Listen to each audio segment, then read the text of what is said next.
Hello friends, welcome to the Plutus IAS. आप सभी लोगों का बहुत बहुत स्वागत है। मित्रों, दोस्तों, मध्य प्रदेश की इतिहास की श्रृंखला में आज हम पार्ट 2 यानी दूसरा वीडियो बनाने जा रहे हैं। इससे पहले हमने तीसरा वीडियो है ये। इससे पहले हमने पाषाण काल के बारे में चर्चा की थी। पाषाण काल के बाद हमने शुरुआत की थी कि मध्य प्रदेश के इतिहास का प्रारंभ कहाँ से होता है।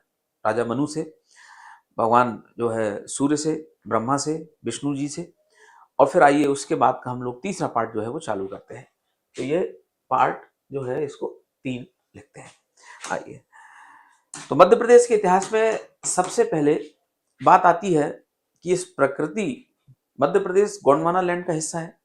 गोंडवाना लैंड का एक बड़ा हिस्सा प्रायद्वीपीय भारत के पठार के रूप में अफ्रीकन, जैसे अफ्रीका का हिस्सा कहा जाता है आज की डेट में, वो गोंडवाना लैंड का एक बड़ा हिस्सा, जिसे प्रायद्वीपीय भारत का पठार कहते हैं, हिमालय की प्लेट से टकराया और उसी का ही एक पार्ट मध्य प्रदेश है, जिसमें गोंडवाना काल की चट्टानें प्रमुखता पाई जाती हैं। अब बात आती है कि मध्य प्रदेश के जब इतिहास की बात करें तो कुछ अनुश्रुतियां के अनुसार भी बहुत सारी बातें कही जाती हैं और शुरुआत होती है भगवान ब्रह्मा से। तो ब्रह्मा विष्णु महेश, प्रकृति की उत्पत्ति। तो सबसे पहले बात आती है कि उन्होंने ही जो है आशीर्वाद दिया था सूर्य को, और सूर्य जो थे इनका विवाह हुआ था संध्या के साथ। तो संध्या के साथ सूर्य का विवाह होता है और सूर्य का जो विवाह है वो संध्या, और संध्या जो है वो विष्णु के परिवार से संबंधित थी। संध्या जो थी वो भगवान विष्णु के परिवार से उनकी बेटी पुत्री मानी जाती है कुछ स्रोतों में। तो ये जो संध्या और भगवान विष्णु, भगवान सूर्य का जब विवाह होता है तो उसके बाद जो है इनका जो विवाह होता है, तो विवाह के बाद इनसी संतान उत्पत्ति होती है। तो संतान उत्पत्ति में पहला जो इस संसार का पहला मनुष्य था, इस संसार के पहले आदि पुरुष थे, उनका नाम था मनु, मनु वैवस्वत। इनको मनु वैवस्वत कहा जाता है। तो इनका एक पुत्र थे मनु, दूसरे पुत्र का नाम था यमराज, दूसरे पुत्र का नाम था यमराज, हम सब के काल यमराज, और तीसरी इनकी एक पुत्री थी, उसका नाम था यमुना, यमुना। तो ये जो मनु वैवस्वत थे, इन्होंने इस पूरी प्रकृति और इस पूरी मानव जाति को आगे बढ़ाया। मनु वैवस्वत के 10 पुत्र थे, मनु वैवस्वत के 10 पुत्र थे और एक पुत्री थी। इनके 10 पुत्र थे और एक पुत्री थी। तो इनके जो एक पुत्र थे उनका नाम कारूस था, वहां से कारूस वंश की स्थापना हुई। इनका एक पुत्र था जिनका नाम इक्ष्वाकु था, इक्ष्वाकु था। तो ऐसे करके इनके 10 पुत्र थे। और इनकी जो पुत्री थी बहुत ही इंपॉर्टेंट, उनकी पुत्री का नाम था ईला। तो मनु वैवस्वत की जो पुत्री थी, इनकी पुत्री का नाम था ईला। तो ये जो ईला थी, ये क्यों इंपॉर्टेंट है? क्योंकि इनसे एक बड़े साम्राज्य का निर्माण होगा। तो ईला जो है, इनका विवाह होता है सोम के साथ, सोम जिन्हें चंद्र भी कहते हैं। तो राजा सोम या चंद्र के साथ ईला का विवाह होता है और यहां से चंद्र वंश की स्थापना होती है। तो यहां से कौन से वंश की स्थापना होती है? चंद्र वंश की स्थापना होती है। तो चंद्र वंश की स्थापना होती है, ईला और सोम का विवाह होता है। अब इनमें जो इनकी जो संतान उत्पत्ति होती है, उन संतान का नाम था पुरु, पुरु कुछ पुरुरुवा। इनकी संतान का नाम था पुरु, पुरुरुवा। इनकी संतान का नाम था पुरुरुवा। इनकी संतान का नाम था मानधाता। इनकी संतान का नाम था पुरुरुवा। इनकी संतान का नाम था आगे जाकर पुरुकुत्स, जो है इनकी संतान हुई। तो चंद्रवंश का जो आदि पुरुष था, इसे पुरुरुवा कहा जाता है। ये चंद्रवंश का आदि पुरुष था, चंद्र वंश का आदि पुरुष कहा जाता है। इसके बाद अयोध्या में इक्ष्वाकु, क्योंकि ये इनके दूसरे पुत्र थे, तो इक्ष्वाकु वंश का एक राजा थे जिनका नाम था मानधाता। तो इक्ष्वाकु, इक्ष्वाकु वंश के अयोध्या के इक्ष्वाकु, अयोध्या के इक्ष्वाकु वंश के जो राजा थे उनका नाम था मानधाता। और ये जो मानधाता थे ये बहुत ही महत्वपूर्ण व्यक्ति थे। मानधाता जो थे, मानधाता ने भगवान शिव की 12 वर्षों तक तपस्या की। भगवान शिव की 12 वर्षों तक ये तपस्या करते हैं और उसके बाद ओमकारेश्वर ममलेश्वर महादेव को ये प्रसन्न करते हैं। ओमकारेश्वर ज्योतिर्लिंग की स्थापना होती है, ओमकारेश्वर, और ममलेश्वर ममलेश्वर महादेव भी इनको कहा जाता है। तो मानधाता के नाम से प्रसिद्ध हुए और मानधाता नगरी के नाम से ओमकारेश्वर महादेव के नाम से वो नगरी प्रसिद्ध हुई, राजा मानधाता। ये ओमकारेश्वर आज की डेट में मध्य प्रदेश के खंडवा जिले में स्थित है। आज की डेट में मध्य प्रदेश के खंडवा, और इसे कहीं ना कहीं निमाड़ क्षेत्र कहा जाता है, इसे काठी क्षेत्र भी कहा जाता है, इसे निमाड़ क्षेत्र भी कहा जाता है, इसे काठी क्षेत्र भी कहा जाता है। यहाँ पर जो पुरुरुवा थे, चंद्रवंश का जो आदि पुरुष है जिसे पुरुरुवा कहते हैं, ये जो पुरुरुवा थे इनके बारे में कालिदास ने उल्लेख किया है। तो कालिदास का एक नाटक था जिसका नाम था विक्रमो वर्षियम। कालिदास का एक नाटक था जिसका नाम था विक्रमो वर्षियम। तो विक्रमो वर्षियम में कालिदास ने इंद्र की अप्सरा उर्वशी और पुरुरुवा, इंद्र की अप्सरा उर्वशी और पुरुरुवा के प्रेम प्रसंग, प्रणय कहानी का उल्लेख किया है और बड़ी अच्छी तरीके से विक्रमो वर्षियम में इसकी चर्चा की है। अब होता क्या है कि धीरे धीरे जो काठी क्षेत्र था, निमाड़ क्षेत्र था, तो मध्य प्रदेश में जो काठी क्षेत्र है, जो निमाड़ क्षेत्र है, दरअसल वो यहाँ पर है। तो मध्य प्रदेश में जो काठी क्षेत्र था, जो निमाड़ क्षेत्र था, वो यहाँ पर है। इसको काठी या निमाड़ क्षेत्र कहते हैं। ये वाला जो पार्ट है इसको निमाड़ क्षेत्र कहते हैं। तो यहाँ का एक राजा था जिसका नाम था वृषनाग, और ये वृषनाग जो था इसके ऊपर आक्रमण किया था मौनेय गंधर्वों ने। तो ये नाग वंश के राजा थे और नाग वंश के राजा के ऊपर आक्रमण किया मौनेय गंधर्वों ने। तो मौनेय गंधर्वों ने इनके ऊपर जब आक्रमण किया तो ऐसी परिस्थिति में मौनेय गंधर्वों ने जब आक्रमण किया तो वृषनाथ मदद मांगने के लिए जाते हैं मानधाता के पास, पुरुरुवा के पास जाते हैं। तो ये जो है मदद मांगने के लिए, वो मानधाता के पास जाते हैं। तो ये जो वृषनाग थे ये मदद मांगने के लिए मानधाता के पास जाते हैं और मानधाता अपना पुत्र, मानधाता जो है वो अपने पुत्र जिनका नाम था पुरुकुत्स को भेजते हैं। पुरुकुत्स जो है वो मौनेय गंधर्व को पराजित कर देते हैं। पुरुकुत्स जो है वो मौनेय गंधर्व को पराजित कर देते हैं और मौनेय गंधर्व को पुरुकुत्स जो है वो पराजित कर देते हैं। ऐसी परिस्थिति में ये जो वृषनाग हैं, ये वृषनाग खुश हो जाते हैं और खुश होकर पुरुकुत्स का विवाह जो है अपनी पुत्री रेवा के साथ करते हैं। पुरुकुत्स का जो विवाह है वो पुरुकुत्स का विवाह खुश होकर वृषनाग खुश होकर पुरुकुत्स का विवाह अपनी पुत्री रेवा के साथ कर देते हैं।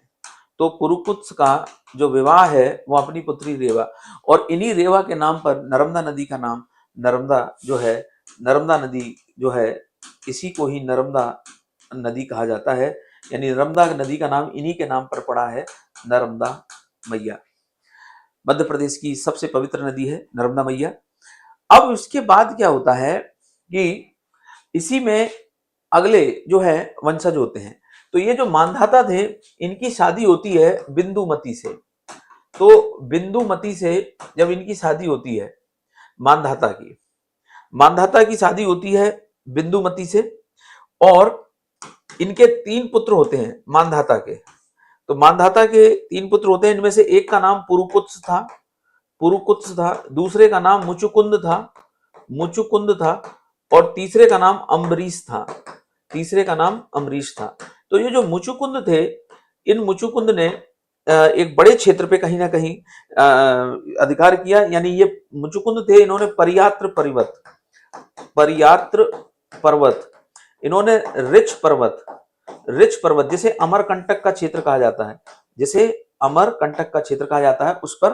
तो इस प्रकार आपको इतनी छोटी सी कहानी समझना है कि सबसे पहले सूर्य और संध्या का विवाह हुआ।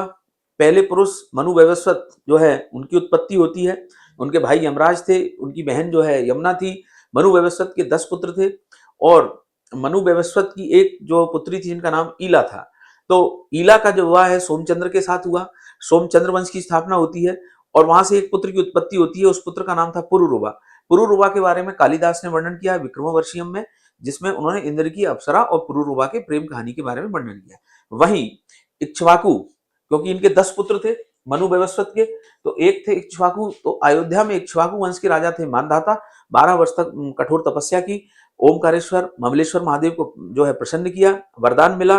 फिर उसके बाद काठी निमाड़ क्षेत्र में एक राजा थे जिनका नाम था वृषनाग, ये नाग वंश के राजा थे। इनके ऊपर हमला किया मौनेव गंधर्वों ने। तो वृषनाग ने सहायता मांगी मानधाता से। मानधाता ने अपने पुत्र पुरुकुत्स को भेज दिया। पुरुकुत्स ने मौनेव गंधर्व को पराजित कर दिया और जिसके फलस्वरूप वृषनाग खुश होकर पुरुकुत्स की शादी अपनी बेटी रेवा के साथ कर देते हैं और इसी के नाम पर कहीं ना कहीं नर्मदा नदी का नाम नर्मदा पड़ता है। ठीक है, तो इसके बाद अब आगे बढ़ते हैं। तो इसके बाद जो है ये पीढ़ी आगे बढ़ती है। तो मैं नेक्स्ट पेज पे जाता हूं। नेक्स्ट पेज पे क्या होता है इसके बाद आगे देखते हैं। तो देखिए इन्हीं में ही अगले राजा होते हैं, मतलब यही सोमचंद्र वंश में, इसका नाम था ययाति। तो राजा ययाति होते हैं और ये जो राजा ययाति थे इनके 5 पुत्र थे। राजा ययाति के 5 पुत्र थे। तो राजा ययाति के 5 पुत्र थे, यानी आयु अमावस तीसरी पीढ़ी में होते हैं, तीसरी पीढ़ी। और तीसरी पीढ़ी में आयु और अमावासु, उसी में एक राजा ययाति होते हैं। राजा ययाति जो थे इनके 5 पुत्र थे। तो 5 पुत्र में इनके एक का नाम था पुरु यदु। तो एक का नाम था इनका यदु, यदु, पुरु, अनु, द्रभु और तुर्वस। द्रभु, द्रभु, द्रभु और तुर्वस। अब ये जो यदु थे इन्हीं के नाम पर यादव वंश की स्थापना होती है। यादव वंश की स्थापना होती है यदु के नाम पर, भगवान श्री कृष्ण। तो कहा जाता है कि इनको 3 क्षेत्र दिए गए। यदु को दिया गया शक्तिमती का क्षेत्र, शक्तिमती, शुक्तिमती जिसे कहते हैं, ये केन नदी का क्षेत्र है, शुक्तिमती का क्षेत्र दिया गया। यदु को दिया गया वेत्रावती का क्षेत्र, वेत्रावती का क्षेत्र दिया गया। यदु को दिया गया चर्मणवती का क्षेत्र। तो चर्मणवती जिसे आज हम चंबल कहते हैं, चर्मणवती का क्षेत्र दिया गया। ये पूरा जो क्षेत्र है वो राजा यदु को दिया गया। और तुर्वस जो है इनको दूसरा जो क्षेत्र दिया गया, बुंदेलखंड बघेलखंड का जो क्षेत्र है वो इनको दिया गया राजा तुर्वस को, बाकियों को भी दिया गया। तो यहां से चर्मणवती की एक कहानी चालू होती है जिसे आज हम चंबल नदी कहते हैं। कहते हैं कि एक राजा थे जिन्होंने एक यज्ञ में बहुत सारे जानवरों की जो है बलि चढ़ाई और उसके रक्त से एक नदी बनी जिसे चर्मणवती नदी कहते हैं। और हमें महाभारत की भी कहीं ना कहीं कहानी चंबल नदी से जुड़ी हुई मिलती है। कहते हैं कि चंबल नदी के ही तट पर कहीं ना कहीं वो जो चौसर का खेल हुआ था कौरव और पांडवों के बीच में, जिसमें द्रौपदी को कहीं ना कहीं हारा था, द्रौपदी को हराया गया था, द्रौपदी का जो है कहीं ना कहीं चीरहरण भी हुआ उसके बाद। तो कहते हैं कि द्रौपदी ने श्राप दे दिया, श्राप दिया कि ये चंबल नदी जो है ये एक अपवित्र, ये एक मनहूस नदी है। और उसके बाद कोई भी चंबल नदी की आज तक पूजा नहीं करता है, क्योंकि द्रौपदी ने श्राप दिया कि जब मेरा चीरहरण हो रहा था, जब मुझे जुए में हराया जा रहा था, तब चंबल नदी ने मेरी कोई मदद नहीं की, चर्मणवती ने मेरी कोई मदद नहीं की। मैं चर्मणवती को श्राप देती हूं, मैं चंबल को श्राप देती हूं, आज के बाद कोई भी तुम्हारे जल से आचमन नहीं करेगा, कोई भी तुम्हारे जल को नहीं पिएगा। उसके बाद ये पूरी कहानी आगे बढ़ती है। उसके बाद एक राजा होते हैं, यानी जिसे कहते हैं तुर्वस, इनको बघेलखंड का क्षेत्र दिया गया था। इसके बाद आगे राजा होते हैं, इनका नाम था राजा महिष्मत, महिष्मत। और इन्हीं के नाम पर कहीं ना कहीं महिष्मती जो है वो नगर बसाया गया।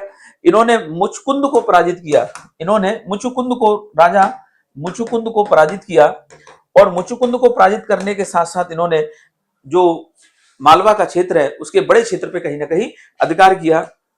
अब इनमें सबसे इंपॉर्टेंट राजा आते हैं जिनका नाम था कीर्तिवीर सहस्त्रार्जुन। तो कीर्तिवीर सहस्त्रार्जुन अगले जो महत्वपूर्ण राजा हैं उनका नाम आता है।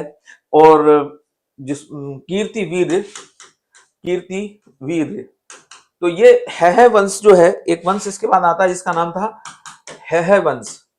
तो है वंश के सबसे प्रतापी राजा, इनका नाम था कीर्तिवीर्य, इनका नाम था कीर्तिवीर्य, इनका नाम था कीर्तिवीर्य सहस्त्रार्जुन, सहस्त्रार्जुन।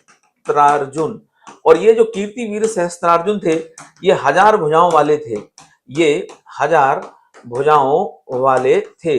और इन्होंने नर्मदा नदी, नर्मदा जो नदी थी उसकी दिशा को मोड़ दिया था। और इन्हीं के ही नाम पे सहस्त्र धारा जलप्रपात है, इन्हीं के ही नाम पर सहस्त्र धारा जल प्रपात है, इन्हीं के ही नाम पे सहस्त्र धारा जल प्रपात बनाया गया है। और ये जो कीर्तिवीर सहस्त्रार्जुन है, कहीं ना कहीं ये है वंश के सबसे प्रतापी राजा माने जाते हैं। तो कीर्तिवीर सहस्त्रार्जुन 1000 भुजाओं वाले, नर्मदा नदी को इन्होंने मोड़ा। और कहीं ना कहीं इनके साथ एक बहुत बड़ी कहानी जुड़ी हुई है, और वो कहानी यही जुड़ी हुई है कीर्तिवीर सहस्त्रार्जुन के साथ कि जो इंदौर में मालवा का क्षेत्र है, वहां पर एक आश्रम था जिसका नाम था जमदाग्नि, जमदाग्नि आश्रम था। ये जो जमदाग्नि थे ये एक ऋषि थे, और ये जो जमदाग्नि थे ये परशुराम के पिता थे, ये परशुराम के पिता थे। और ये परशुराम के जो पिता थे, तो इनकी जो है कामधेनु, इनकी कामधेनु जब चर रही थी, यानी घास वास खा रही थी, तो कीर्तिवीर सहस्त्रार्जुन ने जो है वो कामधेनु को अपहरण कर लिया, कामधेनु का अपहरण कर लिया और कामधेनु की हत्या कर दी।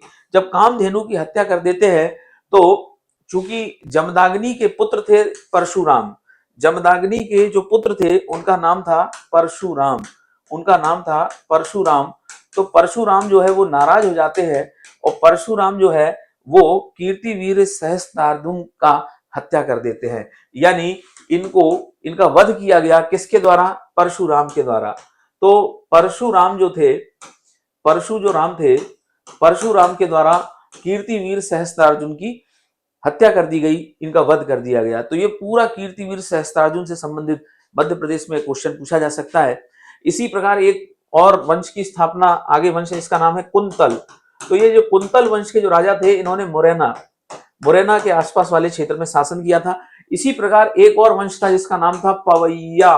तो जो पवैया वंश के जो राजा थे, इन्होंने ग्वालियर, ग्वालियर और उसके आसपास के क्षेत्र पर शासन किया।